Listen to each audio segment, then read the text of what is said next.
किसी जाति का नाम लेना नहीं होता, पर यहाँ आदर के भाव से नाम ले रहे हैं, अनादर से नाम नहीं ले रहे। वो जाति से ये था और काम करता था मेहनताने का। प्रधान जी समझ गए होंगे मेहनताना शब्द, कि वे किसानों के यहाँ जाकर के काम करवाना और बदले के अंदर अनाज जो मिल जाता वो काम करता था। उसने गुरु महाराज मायाराम से सामायिक करने का नियम लिया था कि मैं सुबह और शाम दोनों समय सामायिक करूंगा। एक दिन वह अब खेती के काम में सारे काम करने होते हैं, खेत से गाड़ी ला रहा था, बैलगाड़ी, और दिन छिप गया। उसने गाड़ी को रास्ते से एक और खड़ा किया, सामायिक का आसन अपने साथ रखता था और सामायिक आसन निकाला, बैलों को बांध दिया और गाड़ी के नीचे बैठ करके और खोल करके और वहाँ सामायिक करने लग गया। जो खुले में सामायिक करने नहीं होते, छाया के नीचे सामायिक करते हैं, तो गाड़ी के बैलगाड़ी के नीचे बैठ करके सामायिक करने लगा। और बात कैसे खुली, वो बैल बंधे हुए थे, अंधेरा सा हो गया, कोई आदमी गुजरा, बोले रे किसके बैल हैं, गाड़ी किसकी खड़ी है, कौन है? आवाज देखेगा, कौन है रे, क्या बात है, यहाँ है नहीं कोई, गाड़ी वाला कोई नहीं है। वो वैसे तो बोले हूँ करके, बोले तेरा मुंह सिमरा, कौन है तू, हूँ कर रहा है। उसने जब नहीं देखा तो मुंह पुटी लगाया, आदमी बैठा हुआ, बोले अरे सामायिक कर रहा भाई ये तो। वो खड़ा हो गया, उसकी सामायिक जब आली, रेत घड़ी होती थी उस जमाने के अंदर, ऐसी घड़ी होती नहीं थी। रेत घड़ी तो आपने भी देखी होंगी, रेत घड़ियाँ वो होती थी, लगाते थे उसको उल्टा कर देते थे, रेत घड़ी से सामायिक होती थी। उसने जब उसके सामायिक आगे बाहर निकला, उसने कहा, बोले वह नेम है सामायिक करने का, दिन छिप गया था, अपने यहाँ सामायिक कर ली, अपना घर चला जाऊँगा, देर सवेर तो यूँ ही होती रहती हैं, लेकिन सामायिक है, सामायिक का नियम लिया है तो समय पर पूरा करना है। भाइयों, ये इतिहास है, ये प्रशंसाएं हैं उन व्यक्तियों की, इतना निभाया अपने जीवन के अंदर कि वे सामायिक का नियम लिया गुरुओं से, और फिर इतना निभाया कि वे रास्ते में गाड़ी खड़ी करके उसके नीचे बैठ करके और फिर सामायिक कर रहे हैं, और जो निभाते और करते हैं फल भी वही पाते हैं। आज थोड़ा मूड सुनाने का इसी तरह की बातों का है, और एक दो बात और सुना देता हूँ, सारी बातें बड़ौदा की नहीं, कुछ और भी सुना देता हूँ। पूज्य गुरु महाराज योगीराज जी एक बार सुनाम पधारे, पंजाब का एक नगर है सुनाम, वहाँ पधारे। उस समय मैं वैरागी था, मैं गुरु महाराज के पट्टे के पास बैठा था, ऐसे बच्चेपन में जैसे होता है पट्टे का सहारे से, ऐसे गुरु महाराज से बात कर रहा था। एक भाई आया, शाम का सा समय था, प्रतिक्रमण भी शुरू नहीं हुआ था, शाम का समय था, मथे बना करी। गुरु महाराज ने उसका नाम, अरे मैं आए इतने दिन हो गए तो वहाँ दिखाए, अजी गुरु जी थोड़े बिना की है, वो मैं वहाँ चला गया था, उसने अपनी बात बता दी, मैं इसलिए नहीं आ सका। अच्छा भाई, बैठ गया वो, उसका नाम था चूड़ियामल। गुरु महाराज बोले, अच्छा चूड़ियामल, फिर अपने सामायिक की बात बता दे। वो बहुत हंसा इस बात के ऊपर, इस बात जो गुरु महाराज ने कहा ना, वो अपने सामायिक की बात बता दे, वो बहुत है। बोले ये तोड़ी कृपा, मैं बच गया उस दिन, तोड़ी कृपा है। बोला चल सुना दे, इसको सुना दे, बच्चे को सुना दे। वो जी बैठ गया और उसने अपनी बात सुनाई। बोला जी एक बार मैं बस से आ रहा था और मैं गया था उगराही के ऊपर, वो 5 फोटो नस्वार आती थी ना, शायद अब भी आती नहीं आती है, उस कंपनी में वो नौकरी करता था, और उसकी नौकरी यही थी कि वो कंपनी की उगाही करके लाता था। वो उगाही करके आया था, बस में बैठा हुआ था। रास्ते में जंगल से जब बस गुजर रही थी तो डाकू मिल गए। डाकू ने बस देख ली थी, वो तो सड़क के बीच में दूर खड़े होकर फायर कर दिया। फायर करते ही धमाका हुआ, जंगल गूंजा। ड्राइवर समझ गया कि भी अगर यहाँ से गाड़ी गुजारने की कोशिश करी तो ये पहिए को गोली मार देंगे या कहीं भी गोली मार दें, मेरे गोली मार दें। उसने अपने बस किनारे पर लगा ली, बस रोक दी। 10-15 डाकू थे, वो आए और बस को घेर लिया। खिड़की से 2 डाकू चढ़े, बंदूक उनके पास में, और उन्होंने घोषणा करी। उसने सुनाई जो बात अपने, वो मैं अपने शब्दों में सुना रहा हूं। डाकू चढ़ गए और 2 डाकू अंदर गए, बाकी बाहर खड़े रहे। डाकू जो अंदर चढ़े उन्होंने कहा, खबरदार कोई अपनी अगर सीट से हिला तो सब चुपचाप बैठे रहो। अब जो कौन हिले, भला डाकुओं के सामने इतनी हिम्मत किसकी, चुपचाप सब। फिर दूसरे आदेश जारी किया। उन्होंने नीचे बस के पास में एक बड़ी चादर बिछा दी और कहा, एक एक आदमी उतरता जाओ, जिसके पास जो कुछ है चादर पर रख दो। किसी ने कुछ छिपाने की कोशिश करे, गोली मार देंगे उसी वक्त।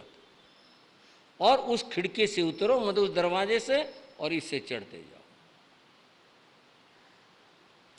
एक उस खिड़की पर खड़ा हो गया, एक उस पर हो गया। बारी बारी से लोग उतरते, जिसके पास जो था जैसे था डाला, जहाँ थैले में था जेब में था डाला, और फिर अपना हाथ ऐसे करे, जी और है नहीं, तलाशी ले लो। वो उस दूसरे दरवाजे से ऊपर चढ़ते गए। चूड़ी अमल का नंबर आया, वो भी उतरा। उसने, उसके पास 2000 रुपये थे और एक हैंड बैग था। वो खोला, 2000 रुपये उसने डाल दिए। डाकू को ये लगा इसने कुछ लाला ने होशियारी करी है, कुछ और है इसके बैग के अंदर। रुपये तो इसने डाल दिए, छिपाया है। वो कड़क के पड़ा, और क्या है इसमें? इतनी बात डाकू कह दे, कहाँ का जोर तो कुछ, देखा तलाशी दे। उसने अपना बैग खोला और उल्टा कर दिया। कागज पत्र थे कुछ तो, और पैसे थे नहीं उसके अंदर। उसमें था सामायिक का आसन। क्या था भाइयों? सामायिक का आसन, तो लपेटा हुआ था, वो निकल पड़ा। ये क्या है? बोला, जी ये तो मेरा भजन करने का। खोल इसको। उसने ये आसन खोला, खोल करके वो बिछा दिया। पता नहीं क्या समझ आई उसके। और उसमें थी मुखवस्त्रिका, और वो लेकर उसने मुंह का बांध ली और आसन पर बैठ गया। बोला, और पूंजनी ले ली, माला ले ली। बोला, जी ये हमारे भजन करने का तरीका है। अच्छा, वो जो सफेद कपड़े वाले होते हैं मुंह बंधे, तो उनका आदमी है। एक बार तो वो डर गया। बोले, पता नहीं क्या किसी के मन में होता, द्वेष हो, कुछ और छोड़ दे मेरे को बैठा लें। फिर भी उसने कहा, बोले हाँ जी मुन का आदमी। अच्छा, कितने रुपए डाले? इतने जी 2000 रुपये डाले। अपने रुपए उठा ले। डाकू बोला, अपने रुपए उठा ले। उसने अपने रुपए उठा लिए। क्या काम करता है? जी मैं नौकरी करता हूँ। कहाँ नौकरी करता है? बोले 5 फोटो नसवार में नौकरी करता हूँ। उसने कागज भी दिखा दी, निकाले। जी मैं वहाँ नौकरी करता हूँ। तू कौन है? बोले, जी मैं लाला हूँ, बनिया हूँ। बोले, अरे बनिया नौकरी करा करते हैं, दुकान कर ले तू। कितने रुपए चाहिए दुकान करने को तेरे को? बोले, ना जी मेरी तो नौकरी ठीक है। चल जितना पैसा चाहिए ना ये चादर से उठा ले। बोले, ना जी ना, मैं नहीं पैसा उठाओ। दोनों बातें थे, एक तो बेईमानी, दूसरी बात बस वाले बोला छोड़ देगा फिर ऐसे उठाए रुपए को, उसके मन की बात थी। बोले, ना जी ना, मैं तो नहीं उठाऊँ। बोले, क्यों, क्या बात है? बोले, जी फिर वो है ना मुंह पट्टी वाले, वो मेरे को निकाल देंगे, कहेंगे तने चोरी कर ली तो मेरे को रखेंगे नहीं, मेरे को निकाल देंगे। इसलिए मैं रुपया नहीं लूँ इसमें से, बिल्कुल नहीं लूँ। बोले, अच्छा चल खड़ा हो। खड़ा हो गया, आसन उठाया, बैग में रखा, बस में जा बैठा। सारी बस के यात्रियों के साथ यही काम हुआ। जब सब का झाड़ा हो गया, सब हो गए, उसने गठरी बांधी डाकुओं ने और आदेश दिया, जब हम फायर करेंगे अब चलाना बस। और वो चले गए। दूर जाकर उन्होंने फायर किया तो ड्राइवर ने अपना बस चला दी। सारी बस वाले बोले, तेरी क्या जान पहचान थी भाई इनके साथ में?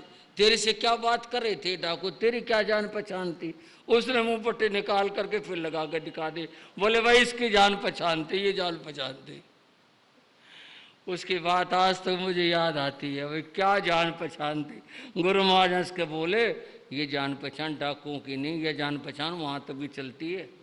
गुरु महाराज बोले ये जान पहचान वहाँ भी चलती है, ये बहुत का। बोले हाँ जी हाँ, मैं सामायिक नहीं छोड़ता कभी भी, मैं तो आसन साथ लेके जाता हूँ, कहीं भी जाना हो तो मैं सामायिक जरूर करता हूँ, अपने शाम के सामायिक, मैं कभी नहीं सामायिक छोड़ता। बंधुओं, जिसके मन के अंदर भावना, श्रद्धा और लगन हो वो सामायिक करते ही करते हैं। उस व्यक्ति की मैं बात बता रहा था, गाड़ी के नीचे बैठ करके और फिर सामायिक कर रहे हैं। क्या श्रद्धा की बात और क्या भावना की बात। बड़ौदा वालों, मैं यही कहता हूं आपको भी और आप सारे श्रावकों, सारी श्रावकों को भी धर्म ध्यान के साथ मन जोड़ो, धर्म ध्यान करो। धर्म ध्यान का फल बड़ा ऊंचा होता है। मैं भी कह रहा था, बड़ौदा हमने चातुर्मास किया, चातुर्मास में पर्यूषण भी आते हैं। पर्यूषण आए तो पहले दिन मैंने पहले पर्यूषण के लिए कहा कि भाई कल से पर्यूषण लगेंगे और कल हरी वनस्पति काटने का विवेक रखना। कम से कम एक पर्यूषण तो, एक संवत्सरी और एक पहला पर्यूषण, उसमें हरी वनस्पति न काटी जाए और हरी वनस्पति न बनाई जाए भोजन में। बोले अच्छा जी।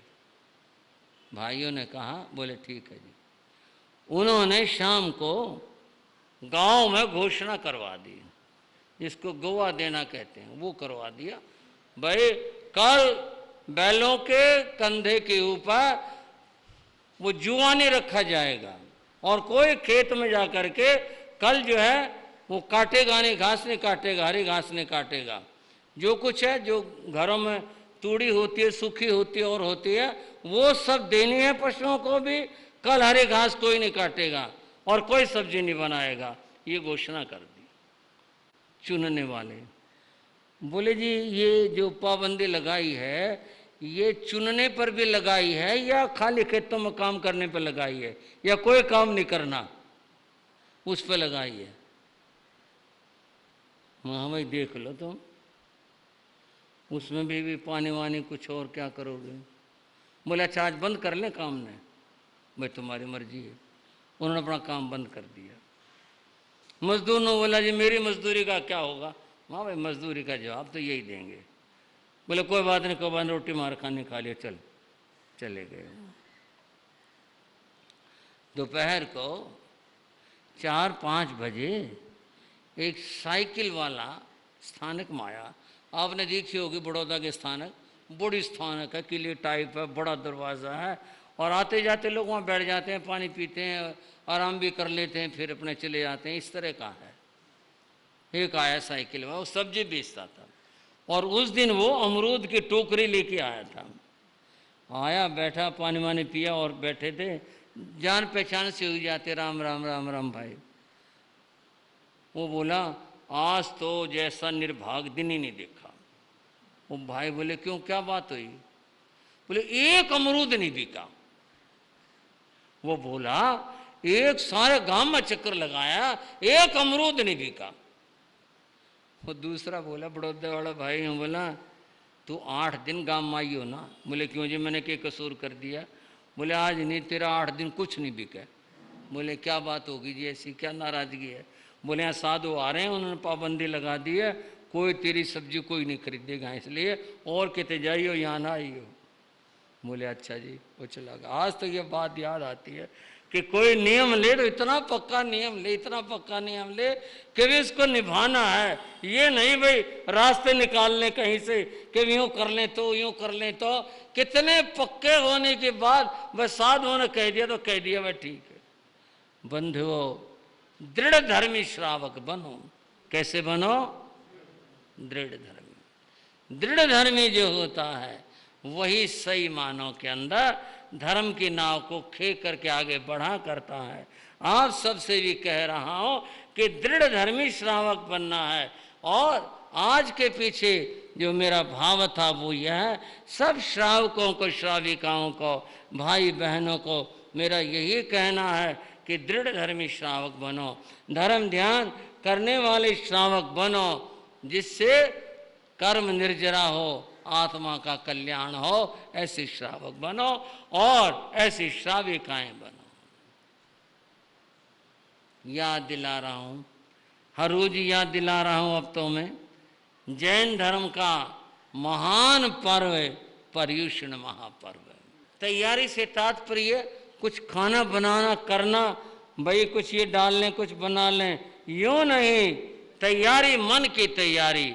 हमने पर्युषण के 8 दिनों तक ज्यादा से ज्यादा, अधिक से अधिक धर्म ध्यान करना है। इस बात की भावना आप बना लें और भावना के साथ उस कार्य को करना है। फिर दोहरा रहा हूं तैयारी शब्द को, तैयारी किस चीज के? धर्म ध्यान करने की। दुनिया के काम तो चलते रहते हैं, होते रहते हैं, परंतु धर्म के काम का ये अवसर वर्ष में एक ही बार आता है। अतएव कहना है आप सबसे अपनी तैयारी किस रूप में करो कि वे अपने कामों को आप कुछ विराम दो, अपने कामों को रोक करके आपने धर्म कार्य करना है। इस रूप में आपने अपनी तैयारी करनी है और 8 दिनों तक वो धर्म ध्यान के ठाठ लगाओ। आपका पूरा परिवार, आप भाई बहनें, सबके सब उपस्थित होकर भगवान की वाणी अंतकृत दशांग सूत्र सुने और धर्म ध्यान करें, जाप में हिस्सा लें और अधिक से अधिक सामयिक करें।